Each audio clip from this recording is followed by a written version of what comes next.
Hello, welcome to Backyard Cooking. I'm your chef, your host, whatever you want to call me, Jerry Mitchew. And today I'm going to demonstrate how to prep and smoke a rack of ribs.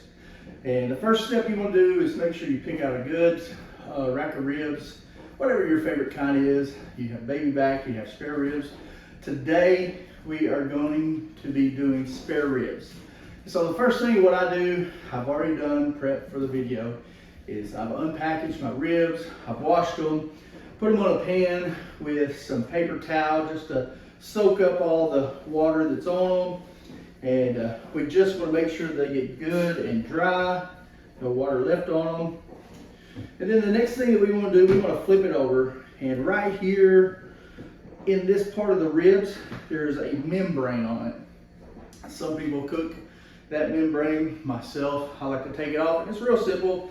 You just take a spoon, go along the ribs like this, and it pulls it up. See, I don't know if you can see that real well, but once you get a little pocket, see there, you just pull that membrane off, and it goes all the way down. And because that membrane, it can be hard when you cook it. Nobody wants a chewy piece of rib when you go to cooking it. So you want to make sure that that membrane gets off. All of it off. There ain't a whole lot. It's real easy. My first time doing this, I was like, oh no, what am I going to do? I've never done this before. But once I've actually done it, it was just simple. So once you get the membrane off, you want to flip your ribs over. And some people use a binder. Myself, if I have it, I like to use W sauce. And it's a real good binder. Today we're going to be using olive oil. You can pick, some people use mustard. It's whatever you desire. It don't take much. It's just enough to put on the meat to make the seasoning stick. And so we're just going to sprinkle a little bit on there at a time. And then we're going to rub it in. Just however much. I mean, it don't have to be a whole lot. Just enough to make it stick real well. And then you're going to pick your favorite seasoning. Some people like hot seasoning. Some people like a sweet seasoning. I like somewhere in between. One thing that I really like is this butt rub.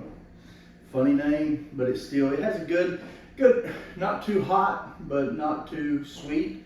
And it's good. And so you just want to pop your top on that and have at it. Just sprinkle as much or as little as you want.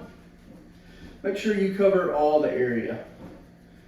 That way you get good seasoning all the way across your ribs. I usually rub it in like that. The prep on ribs are really not that hard. And even the cooking ain't that hard. You just want to make sure that you cover everything evenly and you smoke everything evenly. Because, I mean, then you got to decide, do you want a dry rib or do you want a wet rib?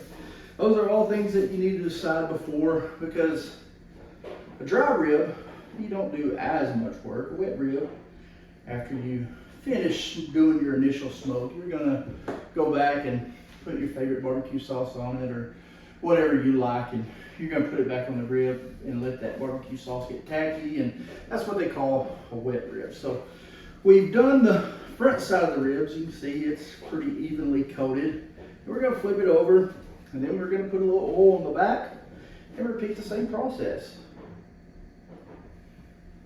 It's not a whole lot of oil. And like I said, it's so easy. I bet my 6-year-old boy could do it too. So just rub that in there. This is, like I said, this is just a binder. It'll make everything stick through the cooking process. And you want to rub it in really good. And if you have any excess, just kind of dump it off. What I like to do, I'll show you here in a second, is I'll over season it. And then I'll dump it off. I'll rub it in, then I'll dump it off. And then I'll take what's on the tray itself, and I'll take the ribs and kind of pick them up. I'll show you like this. Dump it all off, and then I'll make sure I get the edge of the ribs real well. That way everything's seasoned real good. You want to make sure, because you're going to have a lot of meat with these spare ribs. Baby rack ribs, sometimes you get them, they have a lot of meat. Sometimes you get them, they don't have a whole lot of meat. But you want to make sure that you cover everything pretty evenly like we've doing here. And so after that, all right, I think we're ready. So we got our ribs, we got the membrane off, we got our seasoning on, we got our binder on. So the next thing is we want to make sure that our smoker is ready to go. Now before I started the video, I started our smoker at 225. And so we're fixing to go up there. I'm gonna show you how to place the ribs on the grill and what we do from there. So prep, simple, easy, anybody can do it. And like I said, you just find your favorite seasoning, your favorite binder, and make it to your taste. Whatever you like, whatever preference you like. So now we're fixing to go outside and throw them on the grill. All right, we are at our grill, and as you see, we have our grill set to 225, and we're gonna let our ribs go 225 for 4 hours.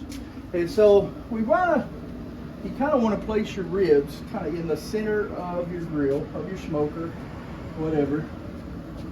Shake all the excess off, just like that.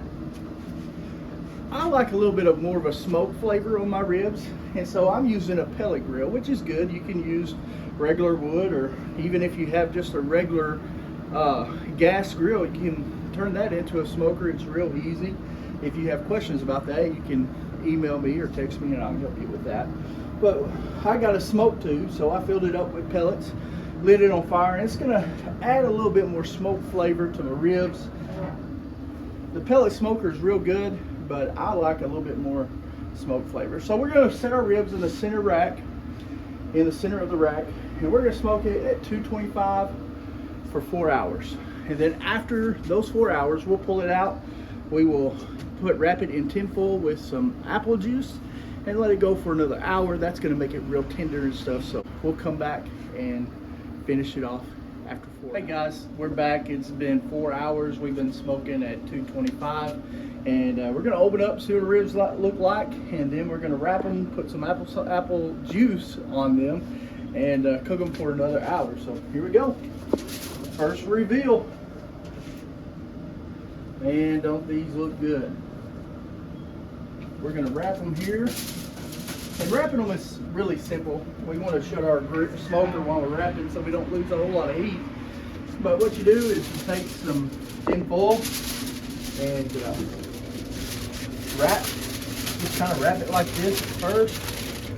And we want to curl up our ends so nothing gets out. Kind of make a little boat that will hold that apple juice. And here's our apple juice. We're going to just pour that in there like so. Nothing major, nothing hard. Pour that in there. And then we're going to get a cover. Wrap this baby so it's you kind of want your ribs to steam and everything. You want to be careful that we don't lose a whole lot of juice and transferring these. And so just wrap them up just simple like that. We're going to open up our grill and place them back where we had them before.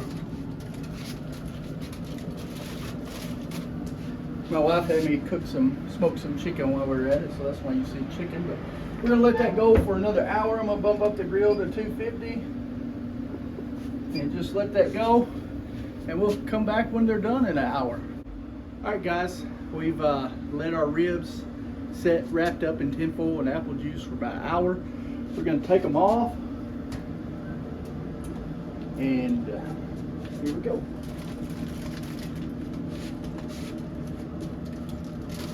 Just that simple. We're going to take them inside. We're going to unwrap them, let them sit for about 10 minutes. And after they sit, I'll bring you back and we're going to show you how to cut them and serve them. Hey guys, we're back. Our ribs have been sitting out for about 10 minutes, let them rest. And I just want to pick them up. And you know you got a good smoke when you can see the bones like this. I don't know if you remember when I picked them up before, the meat was just right at the end of the bones.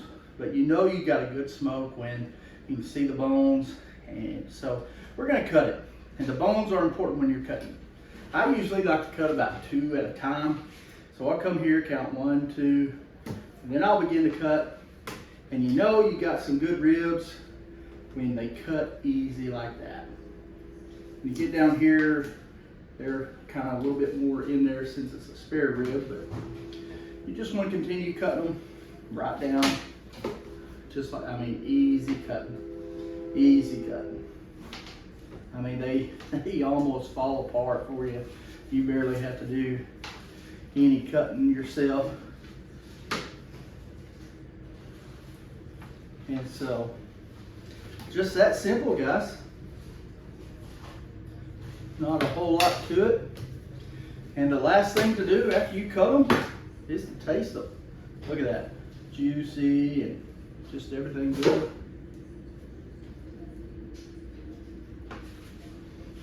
Now that's a good rib. Thank you. Oh, excuse me. Thank you for watching this Backyard Cooking with Jerry, and we'll see you next episode.